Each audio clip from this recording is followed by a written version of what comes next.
నెల ఎపిసోడ్ మరల ఇప్పుడు నేడు మన సమాజంలో ఏదైనా దుర్ఘటన జరిగినా ఏదైనా చెడు జరిగినా ఎక్కువగా ఈ ప్రసార సాధనాల్లో యూట్యూబ్లో ఎక్కువగా వైరల్ అవుతుంది.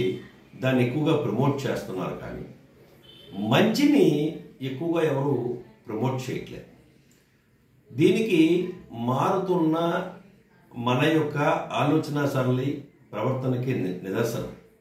కానీ మనం ముఖ్యంగా ఎక్కువగా చెడు సంఘటనల్ని చెడుని ఈ సోషల్ మీడియాలోని కానీ ప్రసార సాధనాల్లో కానీ ప్రమోట్ చేసినట్టయితే అవి చూస్తున్న చిన్నపిల్లల తాలూకా ఆలోచన సరళి ప్రవర్తన కూడా అదే విధంగా తయారయ్యే అవకాశం ఉంది. కొంత శాతం పిల్లల్లో ఆల్రెడీ తయారైపోయింది కూడా.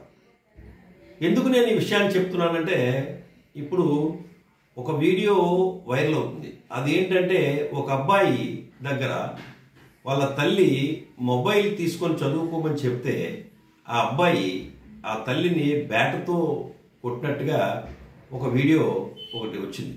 అది నిజమా అబద్ధమా అన్నది పక్కన పెడితే, ఎందుకు ఇటువంటి సంఘటనల్ని ఎక్కువగా ఈ యూట్యూబ్లోని, ఫేస్బుక్లోని, ఇన్స్టాలోని లేదా టీవీ ప్రసార సాధనాల్లో కూడా ఎందుకు ఎక్కువగా పదే పదే చూపిస్తున్నారు?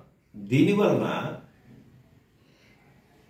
ఏమీ తెలియని మంచి పిల్లలు కూడా ఇలాగా తయారయ్యి ఇంకొన్ని సంఘటనలు జరిగే అవకాశం ఉంది. కాబట్టి పెద్దలు, విద్యావంతులు, సమాజ సేవకులు అందరూ కూడా దయచేసి సాధ్యమైనంత వరకు చెడు సంఘటనల్ని, చెడుని ప్రమోట్ చేయకుండా చూడాల్సిన అవసరం ఉంది. జై శ్రీరామ్.